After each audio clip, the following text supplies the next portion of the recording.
Welcome to the DEC4 podcast. You can access episodes, companion articles, research notes and links, as well as information about our contributors and supporters at dec4podcast.com. Hope you enjoy the program.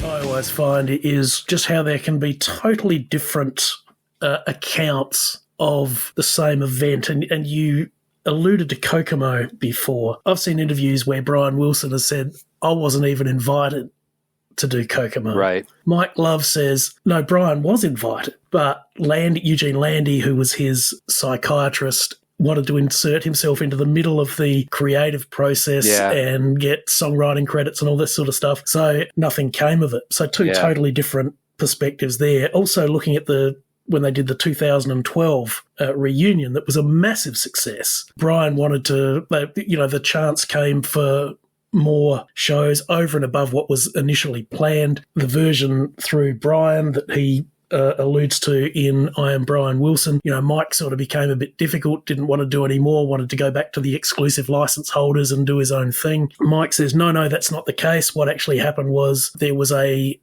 pre-agreement for a certain number of shows. Further arrangements were made by Brian and I think Melinda, Brian's wife, to do, probably primarily by Melinda and the management team there, to do more shows without consulting Mike. And I'm sure these are probably just two isolated examples of the fact that there are two totally separate opinions, both of which are probably right, about these sort of contentious events and issues. And ultimately, at the end of it all, the tour, they said, I fired Brian and Al. That is not true. I didn't fire anybody. We had a contracted, agreed upon amount of shows we did. We finished it, and it was incumbent upon me to go back and do what I have been doing, which is touring as the Beach Boys for many years. So there was some unfairness there and outright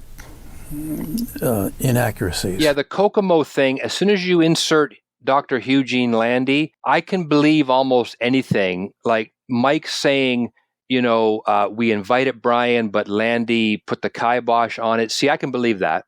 I can believe that 100%. And if you look at Brian's autobiography, I guess we can call it, Wouldn't It Be Nice? The book that Landy basically wrote, he makes much of the fact that Kokomo happened at the exact same time that Brian was releasing his first solo album. There was a conflict there that a lot of it is suggested Brian's solo album was unsuccessful, mostly because there was competing Beach Boys product out there. The Kokomo thing was, yes, there was no Brian at all, but you know what? It was a massive song, and it's not a bad song. I mean, quite often you'll hear people say that it's Carl with his vocal part in the song that is just, it's almost hard to imagine a man of his age at the time. But anyway, wonderful Kokomo. But the Eugene Landy thing, all bets are off. And Brian's solo album is another story as well. With the reunion, if we're going to say that Mike is commerce, Mike is all about making money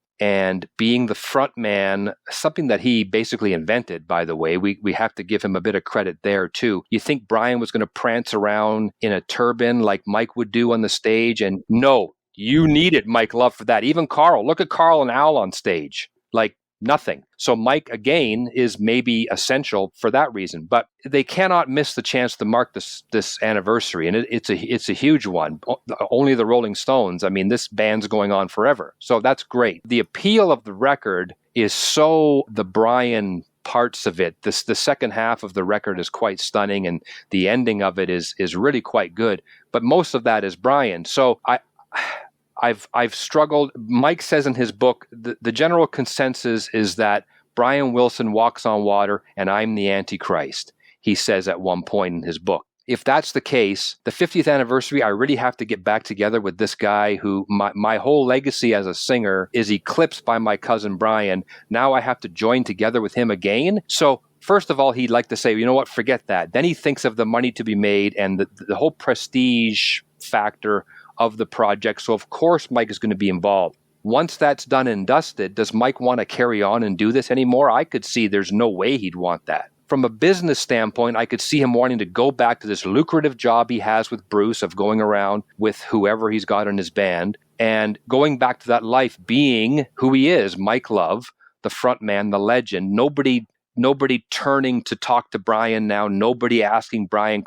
Brian. To me, it was only going to be a one-off. So now you throw Melinda into the mix and Brian's handlers, quote unquote. Poor Brian. It makes me wonder if the man has made any of his own decisions over the past 50 years. I don't know. It's possible that he's pliable enough, needs somebody to steer him, and has been lucky enough, I guess, that it's been a wife the past 30 years, whatever it is. I can see a lot of business getting in the way. And to me, that was never going to be anything other than a one-off. Different sides of the story, but I think you've nailed it. Probably they're all true. It's all true. There's so much of an entanglement that it's hard to get the right story on things like this. And, Mike has frequently said, look, if it wasn't for all these other complications, if it was just myself and Brian in a room with a piano, then, we're off to the races.